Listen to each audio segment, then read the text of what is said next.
Hi, it's me again with CorelDraw tips and tricks. The other day I did a box without using living hinges, and then somebody posted if I could do a different shape. I can't really think of another shape that would really work good for a box besides a heart. So I drew a heart. I went to object and I converted it to a curve. And then I go to Windows and Dockers and properties and go right here to the squiggly line, which is your curve. And I've got it to close to 52 inches in length. I did a little cheating and I made it 52. So if we type out, just so we won't forget, 52 inches. And in the previous videos, I took it and I went to effects and contoured to the outside. I'm going to go 0.3. You have to go to object and break the contour apart and then bring it again and then contour to the inside 0.3. And then you've got to break it apart. Now, to make it easier, this thing is over 16 inches, which is huge, but I'm going to set my nudge factor on 18. And I am going to move my original heart out of the way. So this is our box already. This can be our top and our bottom.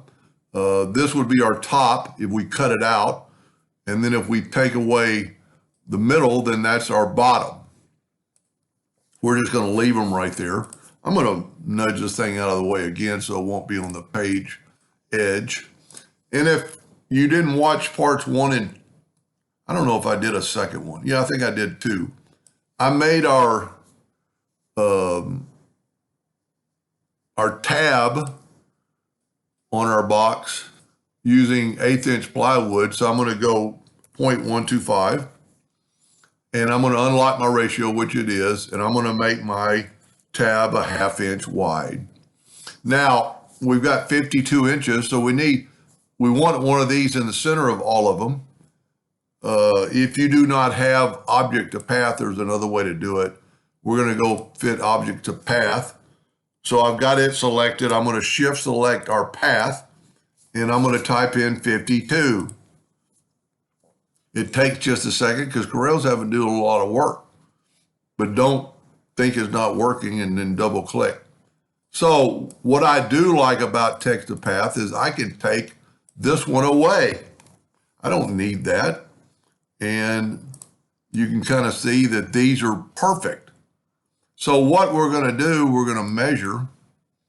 We're going to get the parallel dimension tool and we're just going to measure to see if we're good. And we're 0.48. 0.48. You just verify that your spacing is the same. 0.48. It's pretty incredible. Well, I didn't do a good job of measuring there. 0.48. So we've got them all spaced out, so they're going to be the same. You know, all our, now our pieces are going to be the same. Now we have 52 inches, but in the first one, I went a little bit too close because I erased the example I had. And then this is where you would make your box whatever height you want. So we're going to make it 2 inches tall. And instead of making it 1 inch, we're going to make it 0.95. Because in the example I had, we had a little bit of a gap, which is kind of what you want. You know, if you had them too close, it isn't going to fit, and you could make them fit by a little bit of sanding. And the reason I picked the heart, there's only going to be 2 pieces that are going to be different. These 2 and these 2, so 4. So if we have a 0.95 piece of wood, so this is 0.95 by 0.125, which is the width of the wood. I'm going to make it black. just so we can see it. So this is our wood looking down on top of the box. And if we look, and if we put this guy right in the center, and it should snap to the center. And then, of course, we're going to have to rotate a little bit. Click on the X and just rotate it where it's kind of even with the wood. We're going to hit the plus key on that and make a second one and have it snap to the center.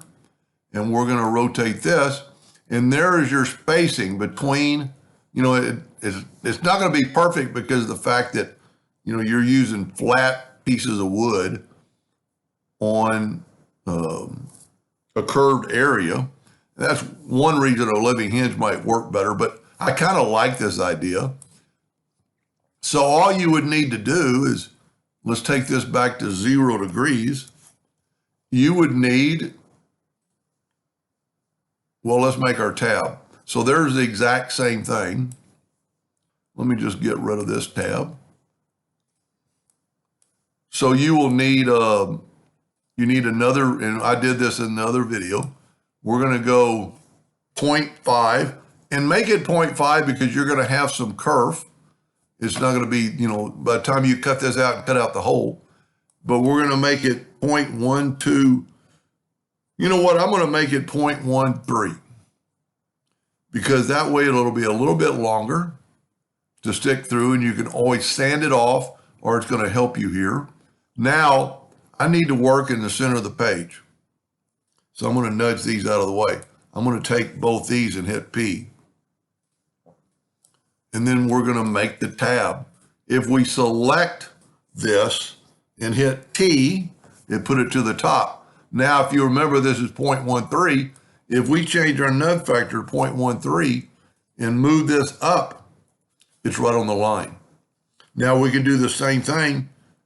Make a copy, select both of them, holding down the shift key. Let me select that first. Shift select that, hit B, and nudge it down Whoop, I had the whole thing. Nudge that down. Then just take your virtual segment delete key and delete that. Now, always take the Smart Fill tool. And what the Smart Fill tool actually does is makes a new object. And what happens then when you left click, right click, all your lines are, and just make sure it's a hairline, all your lines are together. If we didn't Smart Fill it, our lines aren't together. So you need 48 of these because we're going to change the other two to fit in these other spots. So if we look at the last one and we put this thing right in the center and then we rotate it to here, that's pretty good. Then what I would do is I'd kind of just make it a imaginary, take your parallel dimension tool and go from that piece of wood to about there. So we need it 0.14 longer than the other ones. So what we can do is move this, put this back to 0. And the best way I know how to do it would be to take an indexing line and have it snap to, and then go, well, you know what? Well,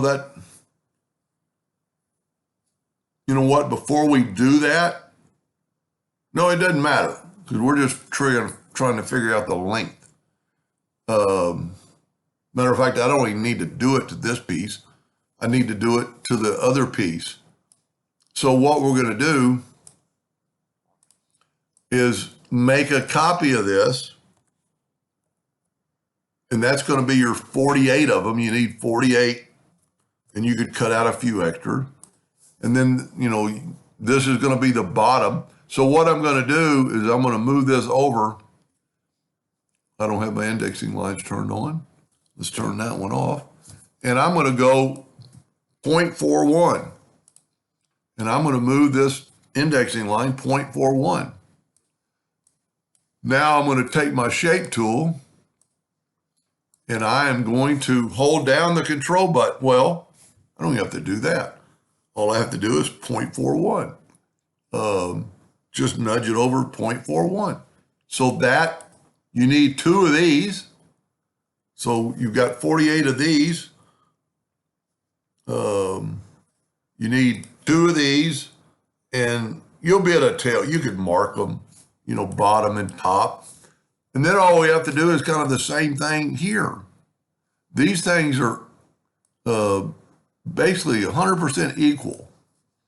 So we just need to measure, you know, instead of, you don't need to put another tab there. And I'm just going to go from an imaginary, and what's nice about this, if you didn't like it, you're only cutting out 2.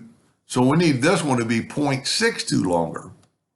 So we're going to take another copy of this, change our nudge factor to 0.62, grab the shape tool, grab both those, and nudge it over. Isn't that pretty slick? Then you need 2 of these. And so total, you're going to have 52 pieces. Now, the good thing about it, all these are pretty much going to fit. If you happen to mess up the bottom and the top, you only have to cut out a couple more pieces of wood. You know, it's not that big a deal.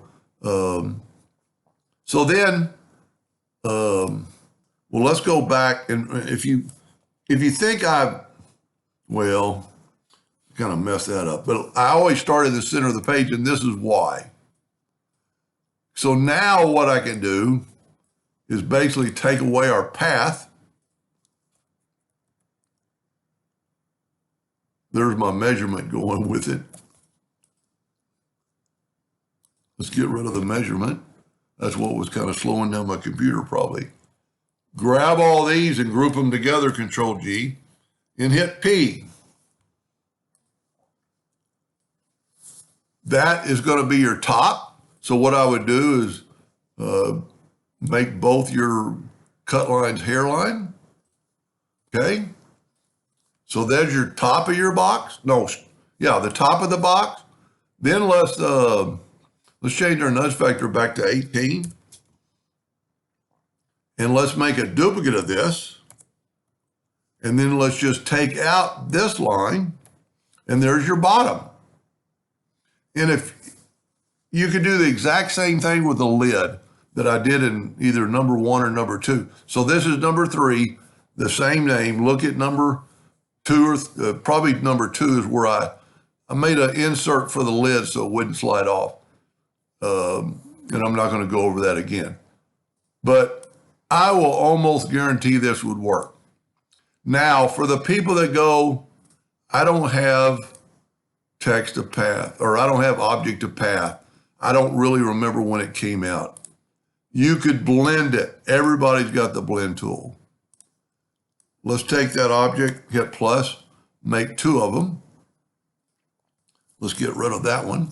Let's open up the blend docker, which would go to effects and blend. And if you know what, that's not my tab. That's my width of my, let's just make a new one. No, let's make a new one. So we need something that's 0.125, which is the thickness of the wood, by 0.5. That is our tab that's going to fit through the hole. Hit the plus key, move it over. I like keeping it on a plane, so I was holding down the control button. We're going to grab both of them, and we're going to make 52 of these. We're going to apply. Blend along new path. Put it on the path. Blend along full path and rotate all objects. Apply. It did the exact same thing, but the only difference is it's not perfect. It can still be used. Now with blending, you have to go to object and break the blend apart. You would just get rid of, then we have to go and group and ungroup. you would just get rid of that tab. Now, the only difference is these two, well, you know what? They might be. Now that I see it without the other tab, it looks like it might be perfect. Yep, those are going to be the same. Let's look at the top. Yep, get rid of this tab. Bring in an indexing line. Yep, so everything should be perfect. We'll do a couple of tests real quick. It should work perfectly. Parallel dimension tool. Go from that intersection, that intersection. This time we got 0.46. And the reason is because it went further. 0.46. So you're going to be in just as good a shape with the blend tool. I just like object to path. I mean, and then just do the same thing, top and bottom. That one I didn't measure good. I guarantee it's dead on. 0.46. So all your tabs are going to fit perfectly. All your pieces of wood are going to fit perfectly. You're just going to have to do the exact same thing down here and then up here. And just be happy with your results. I think you'll have some fun with this project. And a heart is going to be one of the harder ones.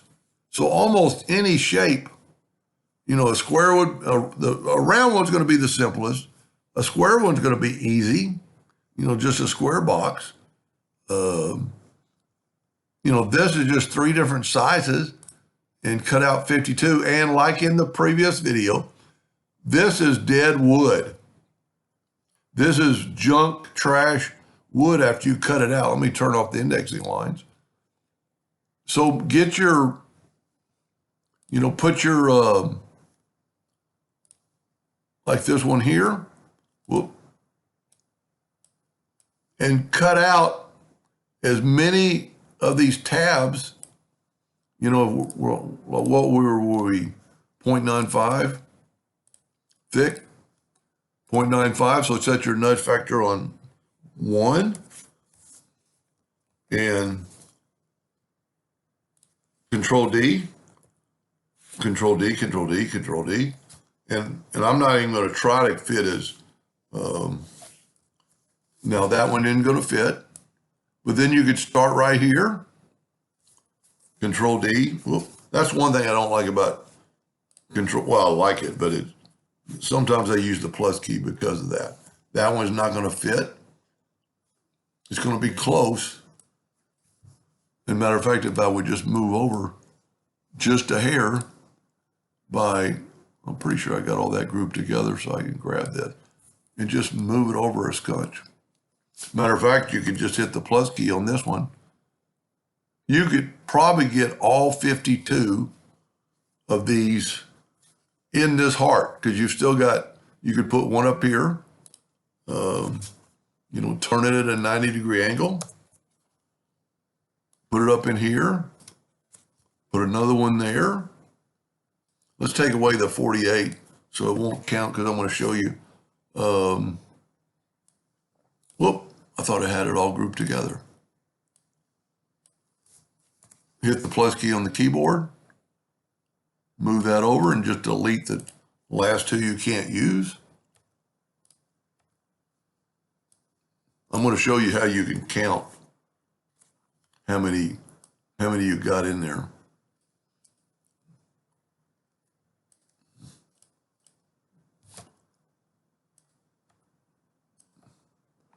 Okay, I think our nudge factor is still at 18. Whoop, no, I moved it, remember? So let's go with 18. And you could physically count them. Thankfully, those are all grouped together. Select all these. You got 46. You only need 48. You got plenty of room that you won't waste wood. I mean, you've got more than enough room for 2 more right here. And you're not going to do everything. Well, you could do something with that heart elsewhere, but might as well use it for your parts. Matter of fact, if you did it really enough and played around with it, you could probably all 52 pieces in there. But you've still got, don't force it and, put other pieces, here and here. Because, if you cut a piece of wood, well, let's group this together, Control G. Let's group this together, Control G. And if you put this piece of wood in your laser and this piece of wood in your laser, this is dead wood right here. You're not going to be able to ever use that. Let's say you have a piece of wood that's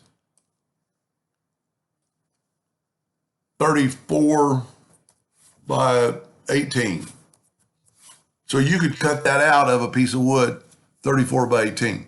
Now that's a pretty big box heart.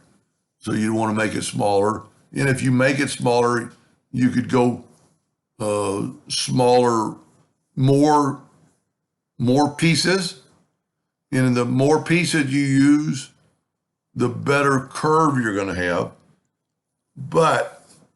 And then I put probably 20 of these together type deal.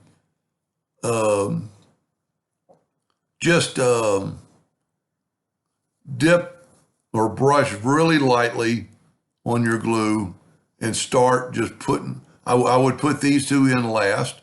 Well, put them in first, but that way they'll be out of the way. And just lightly glue.